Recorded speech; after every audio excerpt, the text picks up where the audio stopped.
when Trump says that he's going to double it, substantially increase it, what's provoking him to do it? India's response was pretty much restrained, decent, polite, respectful.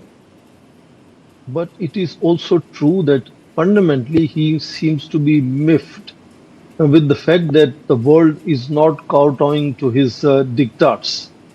And he has been trying these various deadlines that he keeps changing. He's been trying tariff hikes, which he keeps changing. I remember at some point in time he had slapped 104% tariffs on China. Now he's giving extensions to China.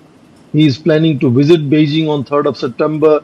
He has disallowed the Taiwanese president to land in the United States. He cancelled the security dialogue with Taiwan. So he is approaching China in a very different fashion, and in that sense, separating India and Russia as two countries which he wants to push to the wall. And even Russia is not listening. India is, of course, very polite, but is not really listening to the diktats. Otherwise, we would have had the trade deal by now, clearly. And in that sense, it's not just the kind of discomfort that the rest of the world leaders have with President Trump. At home as well, some of the business houses have taken that to the federal court, and it's likely to go all the way to Supreme Court as to whether he can invoke national security and use 1978 Act of International Emergency Economic Powers to slap tariff hikes the way he has done. His own team, 2 days after 1st August deadline, and he announced 25% raise in tariffs on India. Secretary of State Mark Rubio described India as a strategic partner with which United States would like to build a relationship. 2 days before the 1st August deadline, the USTR, Mr. Greer, was saying that we might extend the 1st August deadline. Vice President J.D. Vance was in Delhi when this framework of what is to become bilateral trade agreement was to be signed, was finalized. So even within his team, his own corporate sector, his own friends, allies, competitors, adversaries, and everybody is not confronting him directly, but he understands they are not going to cow down to his dictates. And that makes him very frustrated. And I think also you can add the fact that more than 3 dozen times now, he's claimed his mediation in not just India, Pakistan, but also in 5 conflicts he's mentioning. And India has clearly, repeatedly clarified that it was just bilateral based on request from Pakistan. So he has reasons to be miffed, as Ambassador Shashank just mentioned. And that is making him really, ratchet up the whole conversation, which is not going to lead anywhere fundamentally other than redrawing the fundamentals of India-US relations potentially, which were now based on basic values, on democracy, on strategic interests, to now becoming far more transactional relationship. India will survive it, of course. But of course, it is also true that there will be some cost attached. Different estimates are talking about whether it is 10% hit that we will have, whether we'll hit, exports will have hit for first 3 months.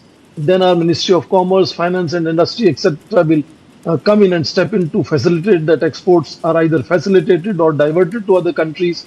So there will be a definite cost. But remember, it is World Bank, it is IMF who are pegging that India's growth rate today is between 4.6 to 4.7%. India's inflation rate is lowest in last 5 years, 2.1%. So India will withstand some of these costs. Of course, some disruption will take place. There is no doubt. After all, United States is the biggest consumer in the world. Most countries love to export things there. But the relationship, which is bipartisan, institutionalized, I think that potentially could become disruptive. And I think President Trump perhaps is too narrowly focused on earning brownie points and not focusing on long-term relationship disruption that could happen in India-United States relations.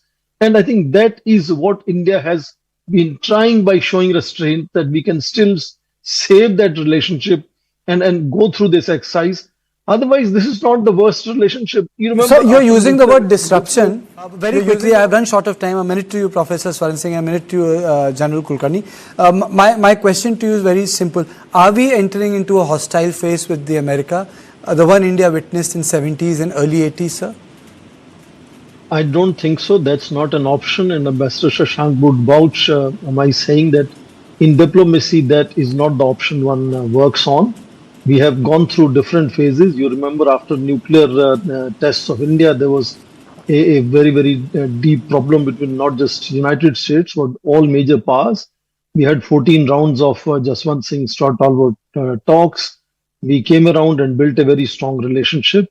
I'm sure we will go through this as well. India is likely to make more concessions. Even in agriculture sector, India has already said we'll buy soybean. Potentially, we might offer cheese. We might offer condensed milk, etc. We'll find ways and means as to how finally arrive at some deal. But you have to wait and watch to make sure that you don't agree on Okay. somebody's diktats immediately. We'll have to propitiate. He's a large economy. He's an important partner for India. And I think likewise, United States and his team will also realize over a period of time, some indications are already there.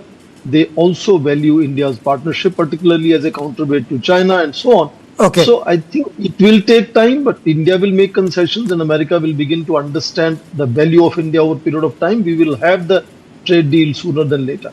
Okay, I'm really sorry. I've really run short of time. I'm sorry.